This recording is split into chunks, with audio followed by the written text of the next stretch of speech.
বন্ধুরা আজকে নিয়ে চলে এসেছি মাশরুমের দারুণ একটা রেসিপি। এই মাশরুমের রেসিপিটা দুর্দান্ত লাগে খেতে বন্ধুরা। আমি এখানে 200 গ্রাম মাশরুম নিয়েছি আর এবার এটাকে হালকা একটু গরম জলের মধ্যে দিয়ে ভালো করে একটু ধুয়ে নেব। তবে খুব বেশি কষলে কষলে ধোয়া যাবে না, তাহলে কিন্তু এটা ভেঙে যেতে পারে। তো হালকা হাতে একটু আমি এরমভাবে একটু দেখুন কষলে, হালকা করে একটু কষলে নিচ্ছি। এইভাবে দুবার জলটা পাল্টে আমি ধুয়ে নেব। এতে করে মাশরুমটা খুব সুন্দরভাবে কিন্তু পরিষ্কার হয়ে যাবে। তো আপনারা অনেকেই অনেক রকমভাবে রান্না করে খেয়েছেন, আমার মতো এভাবে একবার বানিয়ে দেখবেন। যারা একদম মাশরুম খেতে পছন্দ করে না তারাও কিন্তু বারবার করে চেয়ে চেয়ে খাবে। তো এদিকে ভালো করে আমি পরিষ্কার করে নিয়েছি। এখন এটাকে একটা প্লেটের মধ্যে আমরা নিয়ে নেব। তো এখানে কিন্তু ছোট বড় সব রকম সাইজেরই মাশরুম আছে, তো সবগুলো কিন্তু সমান পাওয়া যায়নি। তো এরকম আমি নিয়ে নিয়েছি। এবার এগুলোকে আমরা কেটে নেব। যেগুলো একটু বড় আছে তো সেগুলোকে 4 টুকরো করে নেবো, আর যেগুলো ছোট আছে সেগুলোকে আমরা 2 টুকরো করে নেব। আর মাশরুমের গোড়ার দিকটা একটু শক্ত থাকে, তো ওটা একটু কেটে বাদ দিয়ে দিতে হয়। তো আপনাদেরকে সেটাও আমি দেখিয়ে দেবো। দেখুন এটা বড় আছে, এটাকে আমি 4 টুকরো করেছি, আর যেটা একটু ছোট আছে এটাকে 2 টুকরো করেছি। এর থেকে বেশি কিন্তু কুচি করে কাটলে এটা কিন্তু একদমই গলে যাবে। তো আমি শক্ত দিকটা একটু মতো বাদ দিয়ে দিলাম। আর যদি মনে হয় যে শক্ত দিকটা নেই, তো সেটা আপনাদের বাদ দেওয়ার দরকার নেই। তো একটু করে শক্ত দিকটা বাদ দিয়ে দিলে তখন সেদ্ধ হতে এটা সুবিধা হবে। তো এইভাবে সমস্ত মাশরুম আমি কেটে নিয়েছি, একটা বাটির মধ্যে নিয়ে নিয়েছি। সামান্য একটু দিয়ে দিলাম হলুদ, এরপর দিয়ে দিচ্ছি সামান্য একটু লবণ। এবার এর মধ্যে দিয়ে দেবো হাফ চামচ মতো সর্ষের তেল, দিয়ে দেবো খুব সামান্য হাফ চামচেরও একটু কম এখানে ঝাল লঙ্কার গুঁড়ো, হাফ চামচের একটু কম দিয়েছি ধনে গুঁড়ো, আর হাফ চামচ মতো জিরে গুঁড়ো। খুব ভালোভাবে এটাকে একটু মিশিয়ে দিতে হবে। এভাবে একটু মশলা মাখিয়ে রাখলে এটা খেতে কিন্তু ভীষণ সুন্দর লাগে বন্ধুরা। তো এইভাবে একটা চামচ দিয়ে আমি এটা হালকা হাতে একটু মেখে নিচ্ছি, আর এটাকে মেখে কিছুক্ষণের জন্য একটু রেস্টে রেখে দিতে হবে। তো বন্ধুরা আজকের রেসিপিটা কে কোথা থেকে দেখছেন অবশ্যই কমেন্ট করে জানাবেন। আপনাদের সুন্দর সুন্দর কমেন্টেই কিন্তু আমি রান্নার উৎসাহ পাই। এবার এটাকে ঢাকা দিয়ে কিছুক্ষণের জন্য রেস্টে রেখে দিচ্ছি। এদিকে একটা কড়াই বসিয়ে দিলাম, আর কড়াইয়ের মধ্যে আমি দিয়ে দিলাম 3 চামচ মতো সর্ষের তেল। রান্নাটা সর্ষের তেলে করছি, আপনারা চাইলে সাদা তেলেও করে নিতে পারেন। এবার দিয়ে দেবো কিছু গোটা মশলা। 1 চামচ আছে গোটা জিরে, এখানে আছে একটা শুকনো লঙ্কা, একটা তেজপাতা, 3টে এলাচ, একটু দারচিনি, আর 3-4টে মতো লবঙ্গ। এলাচের মুখটা অবশ্যই করে ফাটিয়ে দেবেন, আর গ্যাসের ফ্লেমটা একদম লোতে রাখতে হবে। লোতে রেখে মশলাটাকে একটু তেলের মধ্যে নাড়াচাড়া করে দিতে হবে। এখানে 2টো বড় সাইজের পেঁয়াজ আমি একটু কুচি করে নিয়েছি। এবার পেঁয়াজ কুচিটা আমি দিয়ে দিলাম।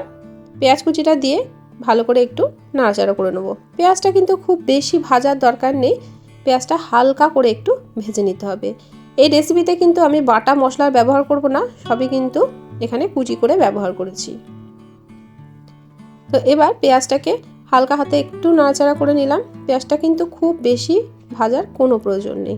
পেঁয়াজের একটা কাঁচা গন্ধ থাকে, সেই গন্ধটা চলে যাওয়া পর্যন্ত একটু নাড়াচাড়া করে নিতে হবে বন্ধুরা। তো এখন এর মধ্যে আমি দিয়ে দেবো, এখানে দেখুন রসুন কুচি। এখানে প্রায় 10-12 কোয়া রসুন আমি একদম কুচি করে দিয়ে দিলাম। রসুন কুচিটা মুখে পড়লে ভীষণ ভালো লাগে, তাই রসুনটা কিন্তু অবশ্যই কুচি করে দেওয়ার চেষ্টা করবেন। তো রসুনটা দিয়ে আবারও পেঁয়াজের সাথে একটু নাড়াচাড়া করে দিচ্ছি। তো এখানে রসুন আর পেঁয়াজ আমাদের কিন্তু বেশ সুন্দর করে ভাজা হয়ে গেছে। এখন এর মধ্যে দিয়ে দিচ্ছি 1 চামচ গ্রেট করে রাখা আদা। আপনারা এর পরিবর্তে আদা বাটারও ব্যবহার করতে পারেন। আমি আগেই বলেছি কোনো বাটা মশলার ব্যবহার আমি করছি না, সবই কিন্তু এখানে কুচি করেই দিয়ে দিচ্ছি। তো আদা কুচিও আপনারা এখানে দিয়ে দিতে পারেন। তো আদাটা দিয়েও একটু নাড়াচাড়া করে দেবো। এখন কিন্তু মশলাটা ভালো করে ভাজা হয়ে গেছে। এখানে একটা বড় সাইজের টমেটো আমি কুচি করে নিয়েছিলাম, টমেটো কুচিটা দিয়ে দিলাম। আর টমেটো দেওয়ার সাথে সাথে দিয়ে দিচ্ছি একটু লবণ, যাতে টমেটোটা খুব তাড়াতাড়ি গলে যায়। তো খুব ভালোভাবে একটু নাড়াচাড়া করে দেবো টমেটোটা যাতে গলে যায়। তো তার জন্য কিছুক্ষণের জন্য একটু আমরা ঢাকা দিয়ে রেখে দেবো, এতে করে টমেটোটা সুন্দরভাবে গলে যাবে। তো এখন ঢাকা দিয়ে 30-40 সেকেন্ড মতো এটাকে রেখে দেবো। তো এবার ঢাকাটা খুলে নিচ্ছি, আর এখন দেখুন টমেটোটা কিন্তু সুন্দরভাবে সেদ্ধ হয়ে গেছে। এবার এর মধ্যে দিয়ে দেবো কিছু গুঁড়ো মশলা। গ্যাসের ফ্লেমটা কিন্তু অবশ্যই লোতে রাখতে হবে। তো সবার প্রথমে দিয়ে দিলাম পরিমাণ মতো হলুদ গুঁড়ো, দিয়ে দিলাম হাফ চামচ ধনে গুঁড়ো, হাফ চামচ জিরে গুঁড়ো, দিয়ে দিচ্ছি হাফ চামচ ঝাল লঙ্কার গুঁড়ো আর দিচ্ছি কিছুটা কাশ্মীরি লঙ্কার গুঁড়ো। কাশ্মীরি লঙ্কার গুঁড়োটা আমি কালারের জন্য দিলাম। আর ঝালটা কিন্তু আপনাদের প্রয়োজন মতো দেবেন। খুব সামান্য একটু জল দিয়ে মশলাটাকে আবারও খুব ভালো করে কষিয়ে নিতে হবে। যত সুন্দর করে কষাবেন ততই কিন্তু এই রান্নার টেস্ট খুবই ভালো আসবে। যে কোনো রান্না কিন্তু একটু কষিয়ে কষিয়ে করলে খেতে দুর্দান্ত লাগে। তো এখন খুব ভালোভাবে মশলাটাকে আমি কিছুক্ষণের জন্য কষিয়ে নিলাম। এই রান্নায় কিন্তু কোনো রকম দই কাজু কোনো কিচ্ছু দেওয়ার প্রয়োজন নেই। এখানে কিছুটা লঙ্কা আমি কুচি করে রেখেছিলাম, এই কুচানো লঙ্কাটাও এর মধ্যে দিয়ে দিলাম। একটু ঝাল ঝাল করে বানাচ্ছি, তবে ঝালটা কিন্তু অবশ্যই আপনারা আপনাদের প্রয়োজন মতো এখানে ব্যবহার করবেন। মশলাটা আমাদের কষানো হয়ে গেছে, এবার ম্যারিনেট করে রাখা মাশরুমটা এখানে দিয়ে দিলাম। মাশরুমটা দিয়ে আবারও এই মশলার সাথে একটু মিশিয়ে দিতে হবে। বেশ কিছুক্ষণের জন্য মাশরুমটাকে দিয়ে আমি একটু নাড়াচাড়া করে নিচ্ছি। 1 থেকে 1.5 মিনিট মতো একটু মাশরুমটা দিয়ে একদম লো ফ্লেমে রেখে কষিয়ে নিতে হবে। কষাতে কষাতেই কিন্তু মাশরুমটা অনেকটাই সেদ্ধ হয়ে যাবে। তো এখন কিন্তু আমি কষিয়ে নিলাম। এবার কিছুক্ষণের জন্য ঢাকা দিয়ে রেখে দেবো। ওই 1 মিনিট মতো আমি ঢাকা দিয়ে দেবো। তো এখন ঢাকাটা খুলে দিয়েছি। দেখুন মাশরুম থেকে কিন্তু অনেকটাই জল ছেড়ে গেছে আর মাশরুমটাও কিন্তু বেশ নরম হয়ে গেছে। আবারও একটু ঢাকনাটা খুলে আমি কষিয়ে নিচ্ছি। একটু ভালোভাবে এটাকে কষিয়ে নিতে হবে। বন্ধুরা, যারা আজকে প্রথমবার আমার চ্যানেলটিতে এসেছেন, আমার রেসিপি ভালো লাগলে চ্যানেলটি সাবস্ক্রাইব করে পাশে থাকার অনুরোধ রইল। আবার আমি কিছুক্ষণের জন্য ঢাকা দিয়ে দিচ্ছি, 1 মিনিট মতো। এবার ঢাকাটা খুলে দিচ্ছি। তো এখন দেখুন খুব সুন্দরভাবে কিন্তু তেল ছেড়ে গেছে মশলা থেকে। আবারও একটু কষিয়ে নিলাম।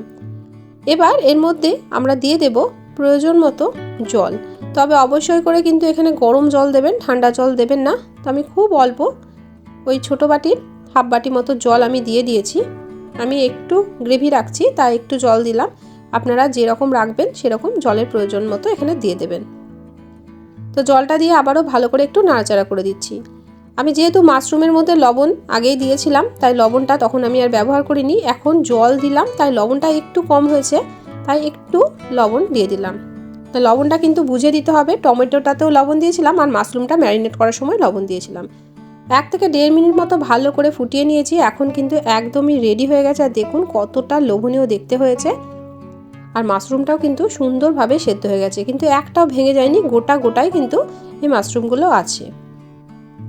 তো এখন রান্নাটা একদম শেষের দিকে, সব শেষে এর মধ্যে আমি দিয়ে দেব কিছুটা ফ্রেশ ধনেপাতা কুচি। ধনেপাতা হাতের কাছে থাকলে দিতে পারেন, না হলে কিন্তু এখানে একটু কাসুরি মেথিও আপনারা অ্যাড করে দিতে পারেন। ধনেপাতাটা দিয়ে ভালো করে একটু নাড়াচাড়া করে দিচ্ছি। এখন কিন্তু গ্যাসের ফ্লেমটা আমি বন্ধ করে দিলাম। গ্যাসের ফ্লেমটা বন্ধ করে দিয়ে ঢাকা দিয়ে কিছুক্ষণের জন্য আবারও স্ট্যান্ডিং টাইমে রেখে দেবো। এরপর এটাকে গরম গরম রুটি কিংবা লুচি কিংবা ভাতের সঙ্গে পরিবেশন করতে পারবেন।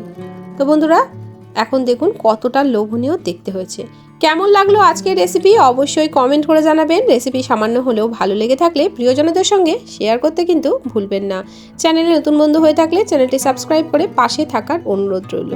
পাশে থাকা বেল আইকনটিকে প্রেস করে অল নোটিফিকেশনটা অন করে রাখবেন, যাতে আমি নিত্য নতুন কোনো রেসিপি দিলে সবার আগে আপনাদের কাছে নোটিফিকেশন পৌঁছে যায়। বন্ধুরা, আজকের মতো আসি, দেখা হবে অন্যদিন অন্য একটা রেসিপির সাথে। সবাই ভালো থাকবেন, সুস্থ থাকবেন, সাবধানে থাকবেন।